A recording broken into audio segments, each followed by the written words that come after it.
Слава нашему Господу за это утро, Слава которое Богу. Он даровал для нас. И первое место, которое я хочу прочитать сегодня, это записано в пророка Иеремии,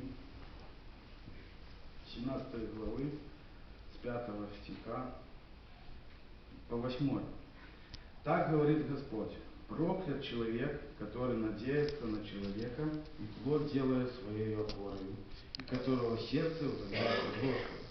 Он будет как верск в пустыне и не увидит, когда придет доброе, и поселится в местах знойных, в степи, на земле бесплодной, необитаемой. Благословен человек, который надеется на Господа, и которого упование Господь, ибо он будет как дерево посажено при потоках вод, и пускающее корни свои у потока. Не знает оно, когда приходит зной, и лист его зелен, и его время засухи, оно не боится и не перестает приносить плода. Братья и сестры, здесь мы прочитали, Слово Божье нам говорит, что проклят человек, который надеется на человека.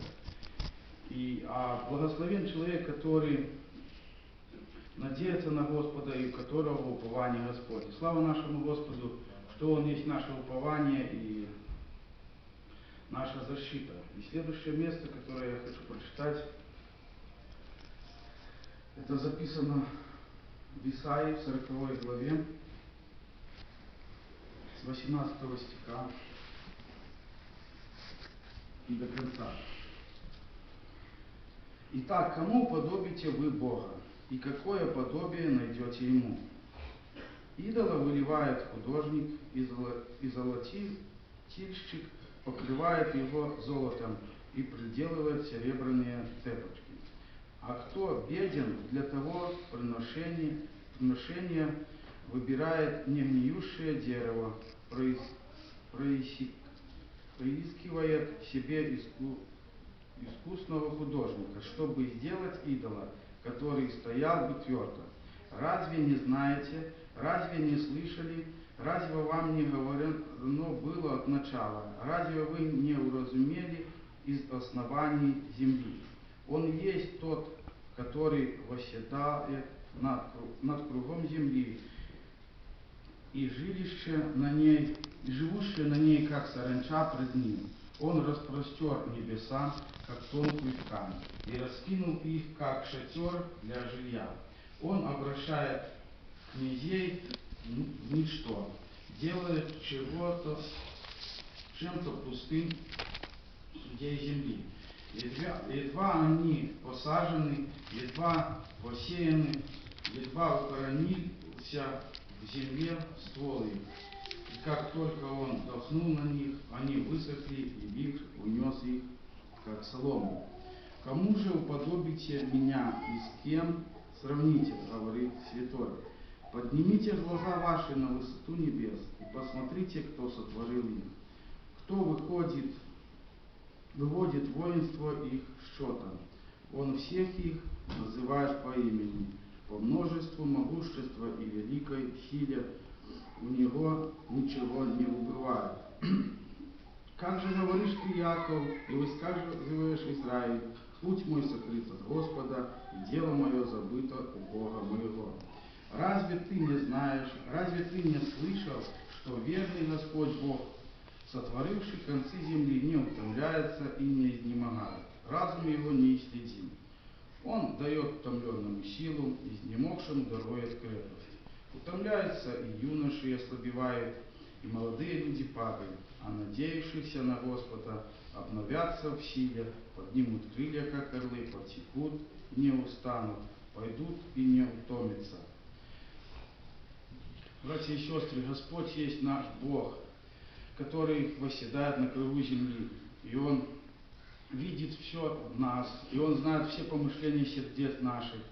Когда мы будем уповать на нашего Господа, то Он всегда будет отвечать.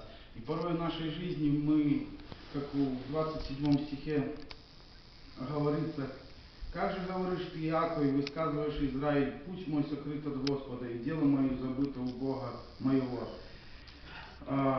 получается, порой у нас тоже мы думаем, что Господь не слышит наши молитвы и не отвечает на наши нужды.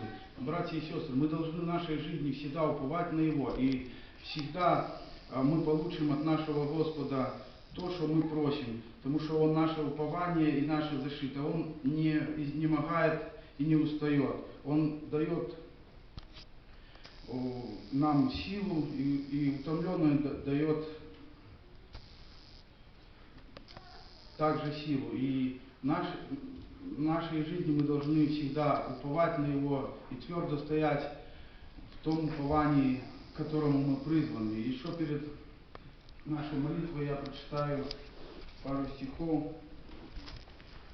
Это записано в 17-м Псалом, 31, с 31 стиха по 36. Бог непорочен путь Его, чисто слово Господа, сшит Он для всех уповающих на Него. Ибо кто Бог, кроме Господа, и кто защита, кроме Бога нашего? Бог пропоясывает меня силою и устрояет мне путь, верный путь, делает ноги мои, как олени, и на высотах моих поставляет меня, научает руки мои брани, и мышцы мои сокрушает медный лук. Ты дал мне щит спасения Твоего, и десница Твоя поддерживает меня, и милость Твоя возвеличивает меня. Братья и сестры, непорочен путь нашего Господа, и кто нам в нашей жизни поможет, если только не наш Бог. И давайте мы в нашей молитве и перед началом нашего служения прославим Его и попросим благословения на это служение. Вечная слава. Аминь.